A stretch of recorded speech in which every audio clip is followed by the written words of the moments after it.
Tonight we are reading Morella from Edgar Allan Poe, Complete Tales and Poems. With a feeling of deep yet most singular affection, I regarded my friend Marella, thrown by accident into her society many years ago. My soul, from our first meeting, burned with fires it had never before known. But the fires were not of Eros, and bitter and tormenting to my spirit was the gradual conviction that I could in no manner define their unusual meaning or regulate their vague intensity. Yet we met, and fate bound us together at the altar, and I never spoke of passion nor thought of love. She, however, shunned society, and attaching herself to me alone rendered me happy. It is a happiness to wonder, it is a happiness to dream. Morella's erudition was profound. As I hoped to live, her talents were of no common order. Her powers of mind were gigantic. I felt this, and in many manners became her pupil. I soon, however, found that, perhaps on account of her Pressburg education, she placed before me a number of those mystical writings which are usually considered the mere dross of the early German literature. These, for what reason I could not imagine, were her favorite and constant study, and that in process of time they became my own, should be attributed to the simple but effectual influence of habit and example. In all this, if I err not, my reason had little to do. My convictions, or I forgot myself, were in no manner acted upon by the ideal, nor was any tincture of the mysticism which I read to be discovered, unless I am greatly mistaken, either in my deeds or in my thoughts. Persuaded of this, I abandoned myself implicitly to the guidance of my wife, and entered with an unflinching heart into the intricacies of her studies. And then when poring over forbidden pages, I felt a forbidden spirit enkindling within me. And would Morella place her cold hand upon my own, and rake up from the ashes of a dead philosophy some low singular words, whose strange meaning burned themselves in upon my memory. And then, hour after hour, would I linger by her side and dwell upon the music of her voice, until at length its melody was tainted and terror, and there fell a shadow upon my soul, and I grew pale and shuddered inwardly at those two unearthly tones. And thus joy sudden faded into horror, and the most beautiful became the most hideous, as Hinnon became Gehenna.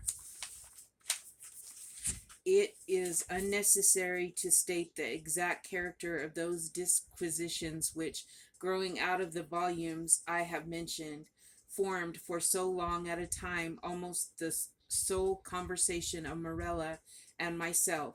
By the learned in what might be termed theological morality, they will be readily conceived, and by the unlearned they would, at all events, be little understood. The wild pantheism of Fichte, the modified Pelagianism of the Pythagoreans, and, above all, the doctrines of identity as urged by Schelling, were generally the points of discussion, presenting the most of beauty to the imaginative Morella.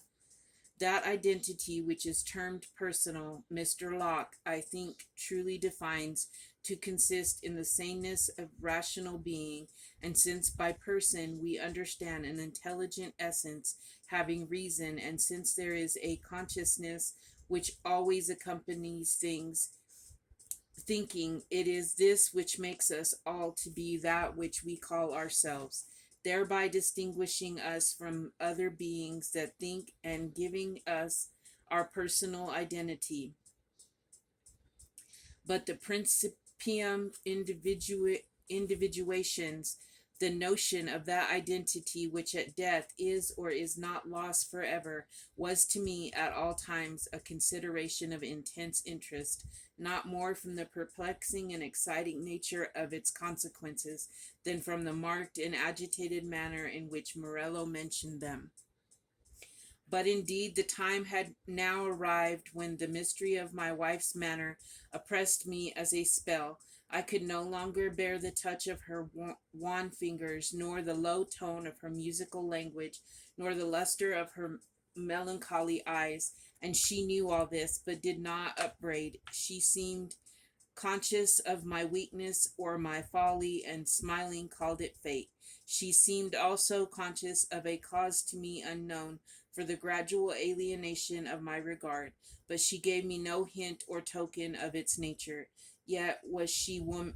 Yet was she woman, and pined away daily. In time, the crimson spot settled steadily upon the cheek, and the blue veins upon the pale forehead became prominent, and one instant my nature melted into pity, but in next I met the glance of her meaning eyes, and then my soul sickened and became giddy with the giddiness of one who gazes downward into some dreary and unfathomable abyss.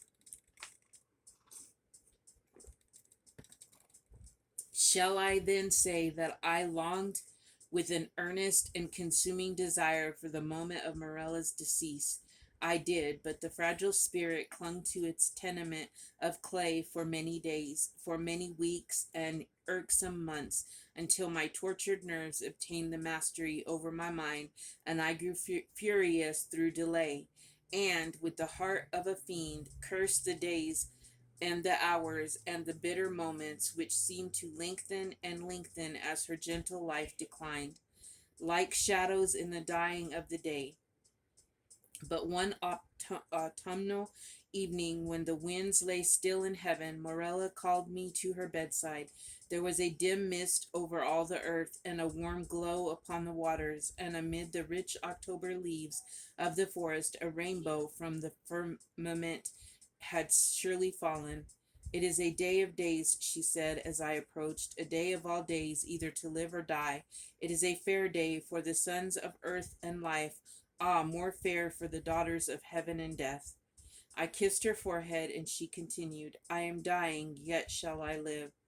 Morella, the days have never been when thou couldst love me, but her whom in life thou didst abhor, in death thou shalt adore.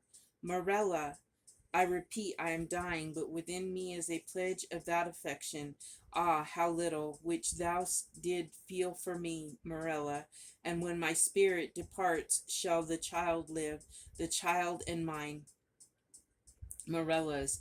But thy days shall be days of sorrow, that sorrow which is the most lasting of impressions, as the cypress is the most enduring of trees. For the hours of thy happiness are over, and joy is not gathered twice in a life, as the roses of Paestum twice in a year.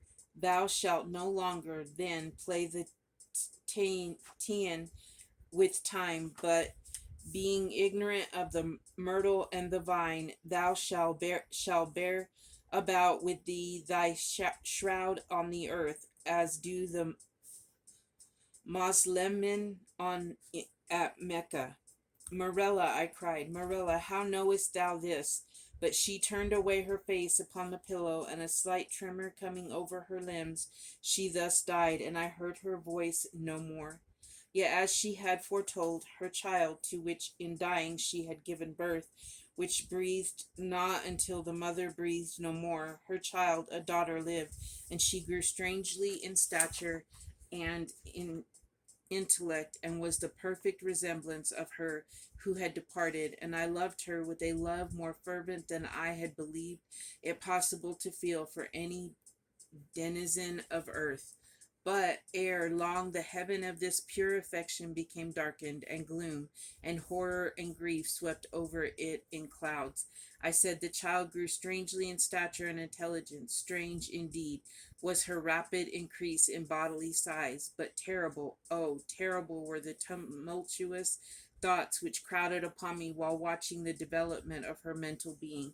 Could it be otherwise when I daily discovered in the conceptions of the child the adult powers and faculties of the woman, when the lessons of experience fell from the lips of infancy, and when the wisdom or the passions of maturity I found hourly gleaming from its full and speculative eye?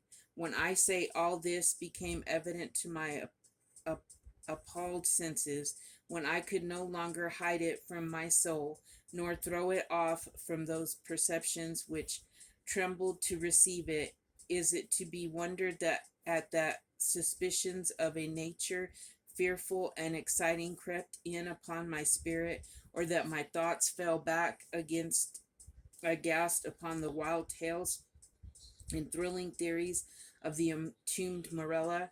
I snatched from the scrutiny of the world a being whom destiny compelled me to adore, and in the rigorous seclusion of my home, watched with an agonizing anxiety over all which concerned the beloved. And as years rolled away, I gazed day after day upon her holy and mild and eloquent face, and pored over her maturing form. Day after day did I discover new points of resemblance in the child to her mother, the melancholy and the dead, and hourly grew darker these shadows of similitude, and more full and more defined in more full and more definite and more perplexing and more hideously terrible in their aspect, for that her smile was like her mother's, I could bear. But then I shuddered at its too perfect identity, that her eyes were like Morella's.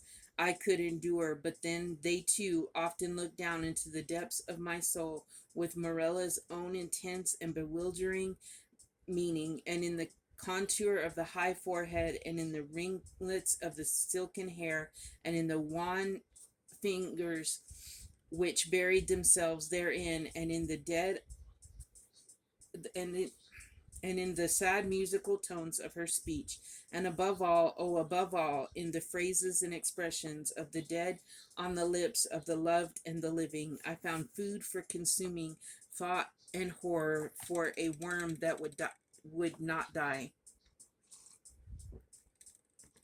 Thus passed away 2 lustra of her life, and as yet my daughter remained nameless upon the earth. My child and my love were the designations usually prompted by a father's affection, and the rigid seclusion of her days precluded all other intercourse. Morella's name died with her at her death. Of the mother I had never spoken to the daughter. It was impossible to speak. Indeed, during the brief period of her existence, the latter had received no impressions from the outward world, save such as might have been afforded by the narrow limits of her privacy. But at length the ceremony of baptism presented my mind, in its unnerved and agitated condition, a present deliverance from the terrors of my destiny, and at the baptismal font I hesitated for a name, and many titles of the wise and beautiful of old and modern times, of my own and foreign lands, came thronging to my lips, with many, many fair titles of the gentle times of my own, uh, of the gentle and the happy and the good. What prompted me then to disturb the memory of the buried dead?